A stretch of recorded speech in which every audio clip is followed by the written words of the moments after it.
Kuasa hukum dari Teddy Minahasa, Hotman Paris Hutapea, menilai strategi dari tim kuasa hukum Linda Pujastuti dan Dodi Prawiranegara salah strategi, sehingga Jaksa Penuntut Umum atau JPU akhirnya tetap menuntut dengan hukuman yang cukup berat.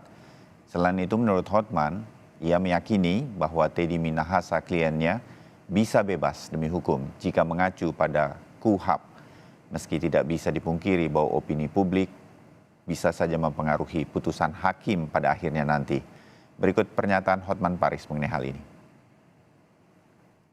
Dengan memfokuskannya ke Teddy, maka seolah-olah akan ringan atau akan bebas klien mereka. Itu suatu strategi yang total salah. Lihat kasus Sambo mengenai perintah atasan ke ajudan, kurang apa lagi? Tapi kan kena semua. Sekarang Dodi kenapa? 20 tahun. Jadi strategi mereka itu total salah. Itu aja. Harusnya mereka fokus bagaimana membela kliennya dari segi pelanggaran hukum acara dan juga dari aspek bahwa ini salah pasal. Salah pasal. Harusnya ada pasal yang harus itu undang-undang narkoba itu ada pasal yang khusus untuk penyidik. Kalau ini kan yang diterapkan ini ada pasal untuk rakyat, untuk publik gitu loh. Mengenai pasal undang-undang narkobanya salah pasal. Ya. Anda yakin bahwa harusnya Teddy bisa bebas langsung? Kenapa? Kalau dari hukum acara, ya. Dari hukum acara ya. Kalau dari hukum substansi, seperti saya bilang tadi, kita lihat di tingkat pengadilan negeri, biasanya hakim tingkat pertama itu sangat kurang kuat menerima tekanan publik. Karena ini perkara narkoba. Artinya akan melihat ada potensi nanti hakim akan menyampaikan putusan setelah nanti tuntutan itu tidak objektif terhadap opini publik. Bukan, dalam semua perkara pengaruh publik sangat mempengaruhi. Saya tidak mengatakan tidak objektif, tapi hakim adalah manusia. Dalam semua perkara opini publik sangat mempengaruhi. Itu aja, apalagi ini narkoba. Jadi di tingkat pengadilan negeri itu paling sering terjadi. Makanya banyak kasus itu berubah di tingkat banding kasasi PK. Kan ini adalah strategi jangka panjang. Karena menurut undang-undang pelanggaran hukum acara, ingat ini yang paling penting. Pelanggaran hukum acara hukum formal berakibat dakwaan batal. Dan hampir semua saksi ahli dalam persidangan ini yang saya tanya juga mengatakan begitu, termasuk bahkan Dr. Eva, saksi dari JPU. Saya tanya begini-begini, ya batal demi hukum, batal demi hukum.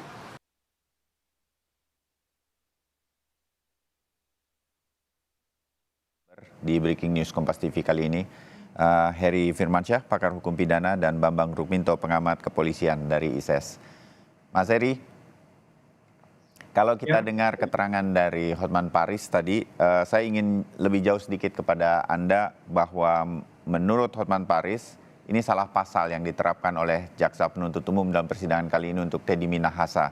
Jadi kalau hal semacam ini harusnya ada khusus untuk para penyidik atau anggota kepolisian khususnya, bukan yang untuk publik atau umum begitu. Menurut Anda, Mas Heri? Ya, sah-sah saja ya Mas Bayu, namanya kuasa itu ingin menggoyahkan dalam tanda petik keyakinan atau imannya jaksa penuntut umum kan, agar keyakinan yang dia yakini tadi, nilai keyakinan itu yang ingin disampaikan. Sah-sah saja, tapi tentunya kita juga melihat dari perspektif yang lain ya, bahwa ini kan masalah konkretnya ada barang bukti gitu ya. Barang bukti itu berkaitan dengan penyitaan, berarti kaitan dengan satu tindak pidana yang sudah dilakukan. Nah, apakah kemudian penguasaannya boleh dilakukan secara serampangan, gitu kan? Tidak adakah prosedur yang mengatur hal itu? Kalau itu mau dikaitkan dengan penerapan pasal yang salah tadi, misalnya adalah kewenangan penyidik, cuman penyidiknya ini salah aja, begitu ya. Nah, salahnya ini salah yang bagaimana dulu? Harus kita teliti lagi, apakah administratif, apakah berpotensi pidana? Nah, itu harus kita pilih-pilih juga, nah, kan? Nah, dalam konteks ada pemisahan atau pengambilan sejumlah barang bukti yang digunakan untuk satu tindak pidana, ini kan yang kita sayangkan sebenarnya ada jangka waktu yang agak longgar di sana ya, yang berpotensi status quo dari barang bukti itu bisa tidak orisinil lagi, baik dari maupun kualitas misalnya kan. Nah ini kan yang perlu dipahami dalam kasusnya Teddy Minahasa agar ke depan ada perbaikan. Apakah perlu juga ada apa koordinasi antar instansi begitu ya, antara misalnya pelimpahan dari penyidik ke kejaksaan, dari penyidik kepolisian ke kejaksaan juga memastikan bahwa orisinalitasnya itu ada dan ditempatkan di mana, apalagi barang bukti yang berpotensi besar dampaknya kalau sampai lalai menjaganya, Mas Bayu. Lalai saja bahaya, apalagi dengan kesengajaan Ya, menghilangkan atau kemudian menyelewengkan barang bukti ini. Nah, kalau ada unsur kesengajaan, menurut saya tidak patut lagi itu dibelokkan pasalnya. Menurut saya ya, secara dan saya ini. Tapi kalau memang itu ada kelalaian, mungkin secara prosedural dia, secara administrasi saja. Nah, tapi ketika kalau kita kaitkan dengan alur kasus ini, barang bukti itu kalau tidak salah ada di Sumatera Barat, begitu kan, dibawa melintas wilayah ke wilayah hukum yang lain, apakah mohon maaf sudah dapat permit nggak? Ada permisi dulu nggak ke wilayah hukum yang lain ini secara hukumnya tadi? Nah, kalau ada komunikasi yang dibangun, sangat mungkin ini adalah satu hal yang dapat dibenarkan tadi ya. Walaupun kita nggak tahu nih proses barang bukti tadi itu sudah benar-benar bersih status quo-nya atau tidak. Kan begitu. Nah, ketika itu sudah dipindahkan dan tidak ada permisi dengan yang lain, dan itu sifatnya tertutup, misalnya dalam sprindik hanya misal melibatkan satu orang saja, untuk perkara yang lumayan besar, misalnya dengan menggunakan barang bukti yang besar, ya, bahkan itu dampak bencananya, kalau sampai semuanya terjual dan dikonsumsi, mungkin nggak dapat dibayangkan seperti apa ya Mas Bayu ya, luar ya. biasa dari dampak dengan hal itu. Nah ini yang menurut saya jadi challenge-nya ketika ada bangunan berpikir Bang Hotman tadi yang mengatakan bahwa ini adalah pasalnya tidak tepat, tapi kemudian ketika dikaitkan dengan kasus fakta hukumnya, ini bisa berbeda tafsirannya, Mas Bayu. Ya. Nah, sehingga bangunan dari tafsiran ini tergantung dari siapa yang membangun hal itu ya. Apakah kalau dia membangunnya dari karena ini hanya masalah penyidik yang lalai lah secara. Tapi lihat tadi berkaitan dengan pemusnahan barang bukti misalnya, ini kan juga harus jadi catatan penting dalam penegakan hukum ke depan, khususnya tindak pidana narkotika ya, agar Ya. kejadian ini tidak terulang, Mas Bayu. Iya. Kita tidak peduli hasil akhirnya apa, putusannya kita serahkan kepada hakim. Kalau saya pribadi menyatakan itu ya. Iya. Tapi yang ingin kita katakan adalah pemusnahan barang bukti ini juga harus rigid, harus dilakukan secara konsekuen oleh masing-masing aparat penegak hukum yang diberikan amanah untuk menjaga barang bukti ini atau memusnahkannya.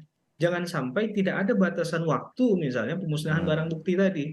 Dengan tidak ada batasan waktu tadi, maka mengganggu kepastian hukum terhadap eksistensi dari barang bukti itu.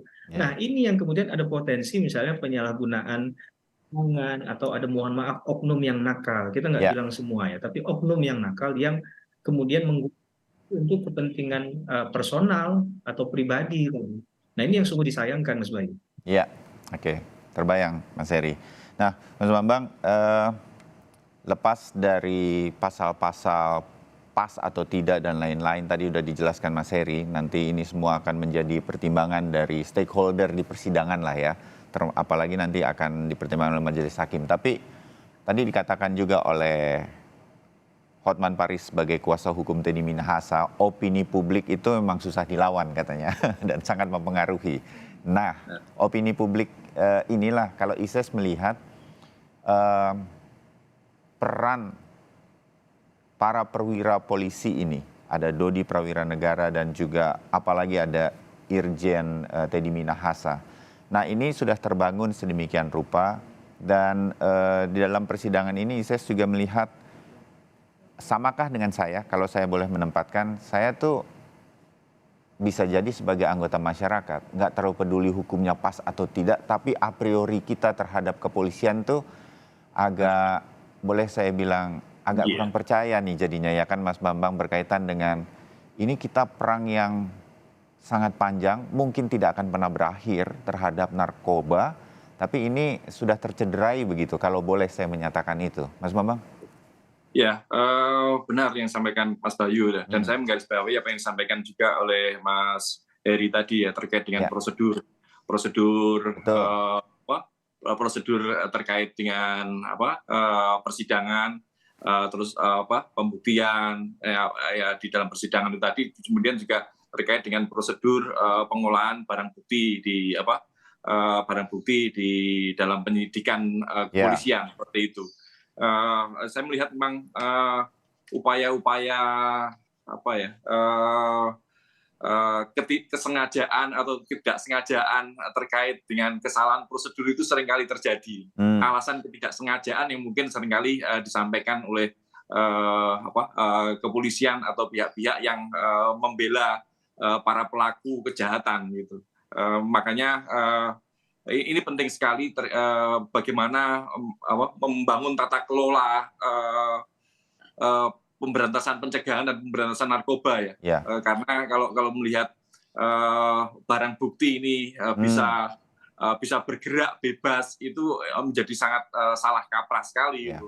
Karena kalau ini tidak diamankan, siapa yang mengamankan dan bagaimana kontrolnya ini tidak dibangun, ya ini akan terulang lagi. Oknum-oknum itu akan selalu mencari peluang untuk membuat atau mengeruk keuntungan pribadinya gitu dengan menjual menjual barang bukti atau mengolah pasal-pasal seperti itu. Dan kasus terkait dengan kasus Pak Teddy Minahasa ini kan tidak tunggal gitu.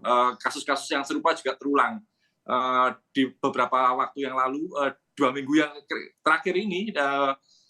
Dua orang anggota kepolisian di Surabaya misalnya ditangkap juga mengedarkan menjual barang bukti di salah satu Polres seperti itu. Ini akan terulang lagi kalau kontrol itu tidak segera dibangun seperti itu, Mas Bayu. Ya, setuju. Yang tadi Mas Heri juga singgung, bagaimana barang bukti disimpan, bagaimana pemusnahannya, mungkin harus ada pengawasan yang lebih ketat lagi. Bahasa saya kalau perlu transparan begitu sehingga nggak bisa lagi memperkecil resiko-resiko hal ini terjadi lagi. Saya setuju untuk itu dan momentum persidangan ini mudah-mudahan menjadi perbaikan.